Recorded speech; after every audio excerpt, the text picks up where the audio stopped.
Jesus is telling his disciples that they need to be persistent in prayer. Don't lose heart. Continue to pray. Warren Wiersbe, a man who's written many books, says, prayer is not something that I do. Prayer is something that I am. It's not something you do because you do it all the time if you're faithful. And it becomes who you are. I'm a prayer for God.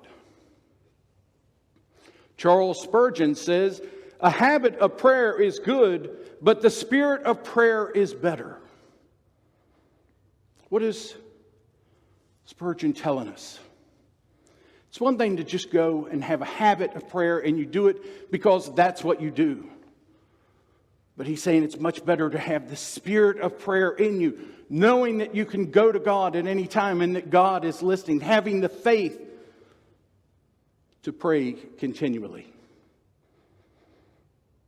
Edward Bounds wrote, other duties become pressing and absorbing and crowd out prayer. Choked to death would be the coroner's verdict.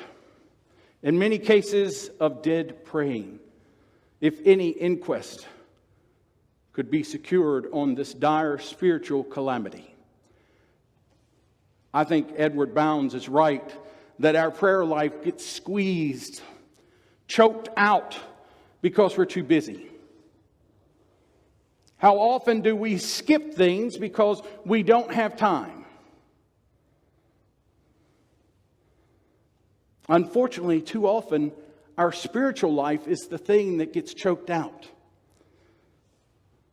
because of other obligations, other things that are more pressing in our mind, that we push time with God away because, well, it just takes too much effort. In this passage, Jesus is saying, don't lose heart, continue to pray.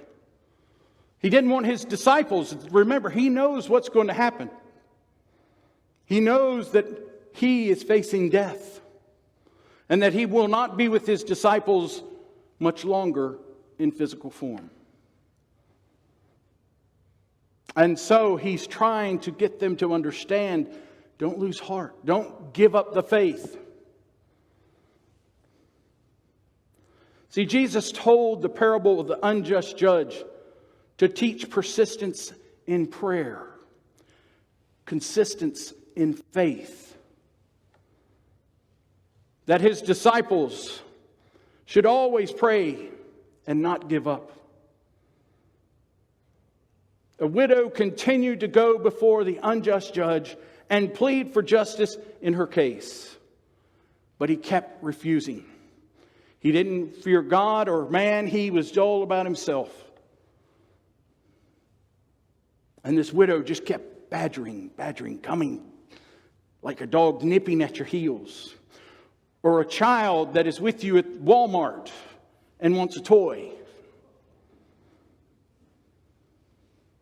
Now, my boys used to try that with me, and I was very firm in no. Not always, but I tried to be. Then Rebecca came along, and it's something about your daughter, and she looks up at you like with those sad cat eyes. Please. Okay, just put it in the cart. I know about that persistence, about that nagging and keeping at it. Eventually you want to give in just to get it to stop. That's what this judge did. He did it to get her to leave him alone. And Jesus says as if an unjust judge would give justice to a poor widow because she was nagging, think about how much more a just and righteous God would be willing to answer our prayer. But we must be consistent. I read a story of a man who was walking on the beach in Atlantic City. Now this happened back in like the 40s or 50s. And he found a bag up on the shore. And it wasn't like a grocery bag or a garbage bag, but it was like a little satchel. And in this satchel were all these prayers addressed to this minister. All these prayers, letters that had been written to this pastor. He did some research, and the pastor had died 2 years earlier. And the only thing they can think that actually happened is that when they were cleaning out the house, this went into the trash, and somehow in New Jersey area, they put trash on barges, and it fell off the barge. Prayers sent to the pastor so that he too would pray for the people in need. Many of them were about a loved one. Someone who was sick, someone who was unfaithful. Some were about children, and some were written by children about their parents. One letter in particular was of a young girl who was praying for her parents not to get divorced. All these prayers were written and passed on to the pastor to pray with them about their situation. They were seeking assistance in their prayers. The judge will give the widow justice because she is bothering him. He gives her what she wants so she'll stop. We don't badger God because we want him to stop. We badger God so that he will listen, and he is listening. But we need to understand when we are praying that his will and our will are not always the same. His timing and our timing is not always the same. If even a judge who does not honor the laws of God and man can be induced to act by incessant appeals of a widow, how much more would God act to uphold his people when they cry out to him? It's an interesting story, a parable that Jesus told. Why did he pick the ones in this story? Why pick a poor widow? Well, I can tell you. A poor widow in Jesus' time had no value. She literally had no value. The only value a woman had in this time was her husband. This woman's a widow. Why would a judge even listen to her? But she kept on and on and on, and finally he gave in. But God sees value in this widow, where the judge did not. So why wouldn't God listen and give accordingly? And then the second character is the judge himself. This judge who does not fear God nor man. This is sort of like Jesus pointing out to the religious leaders of the time. Because they didn't fear God, they didn't follow his way, they had made it about themselves and not about God. And they certainly weren't concerned with man. They looked at themselves as the pure authority. And maybe God's saying that's not the case. The pure authority is with God alone. Jesus is trying to teach here that no matter who you are, you have value with God. No matter who you are, God is listening to your prayer. A woman who had no worth in her community, yet with God she is greatly valued. Now verse 7 can be a stumbling block for some.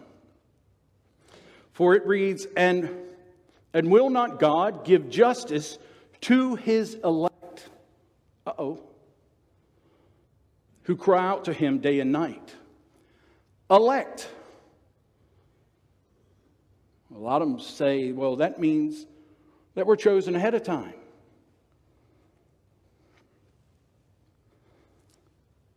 Here, Jesus is mainly speaking of God's chosen people.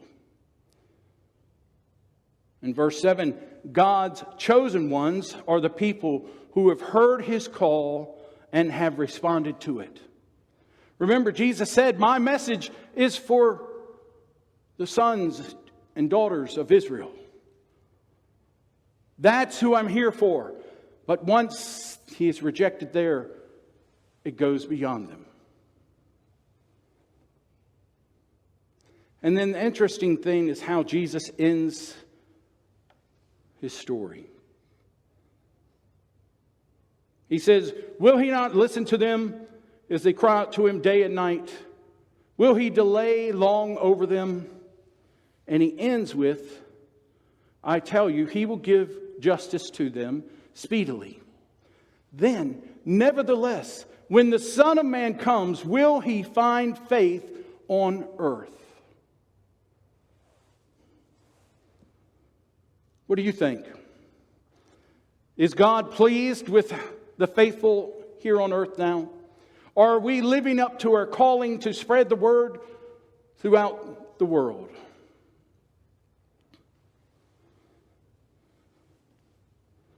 Are we being faithful? The real vital question is not whether God will respond to prayer, but whether there will be faithful people who have persisted in prayer and not lose hope when the Son of Man comes, until the Son of Man comes. The parable is essentially an encouragement to continue in prayer without losing heart through the difficult times of waiting before the Son of Man comes. That we may remain faithful even in the trials that we face. That we remain faithful when we're in the midst of the storm, when our world seems to be collapsing. When every day we read and we see about violence in our world. How people have no respect for life. How people have no respect for one another. Read a story I think it was Friday or it may have been yesterday, about two guys got in a road rage fight. One from Florida, one from Georgia, and they started shooting at each other, and both of them shot the other man's daughter. One daughter was 5 years old, and I believe the other one was 15. What kind of world is this where we get so angry that we start shooting at people even when our child's in the car? Maybe we as followers of Christ aren't being faithful enough to continue to pray. To go to God daily, multiple times saying, God, please bring peace on this earth. God, please help us share the good news. God, please help us to share the faith.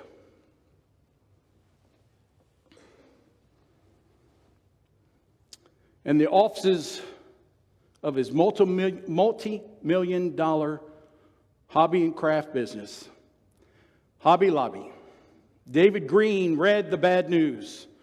The bank was ready to foreclose on the product of years of his life and labor. In 1986, Hobby Lobby wasn't the only business in trouble. The oil business in Oklahoma had gone bust, and the overextended banks were failing. Many business owners in Oklahoma City had already closed their doors in defeat and declared bankruptcy. Although the foreclosure of the business was the worst thing he could imagine, Green came to see it as a defining moment in his spiritual life.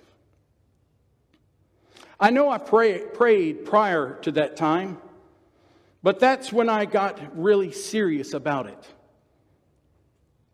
The space beneath his desk became his prayer closet. He would crawl under his desk in his corporate office and seek God's help. It was God's response to those prayers for their business that the family believes pulled the company out from under looming bankruptcy and set it on its feet again. Hobby Lobby was projected to produce more than $1.5 billion in sales throughout 2006. I imagine it's higher now. Can you imagine an executive of a company dressed in his fine suit and crawling under his desk to pray? He wanted to get away from everything, and under his desk was about the only place he could think of. He was a Christian before, but during the midst of this storm, he decided, I need to change something. And he became serious and persistent in prayer. Matthew 7 tells us, ask and you will be given. Seek and you will find. Knock and it shall be opened to you. Let us be faithful. Let us be persistent. That we would continue to pray no matter what the circumstances are. But see, we can't just go to God in the bad times. You've got to go to God in the good times. You've got to have the spirit of prayer, not just a habit. Anybody can have a habit, but have that spirit of prayer within you. Let us be persistent. Because you see, God is the hope for us. There is no other hope. There is no other ray of light in the darkness except from God. So let us be God's people, persistent and faithful to Him all the time. May our prayer life be unending. Amen.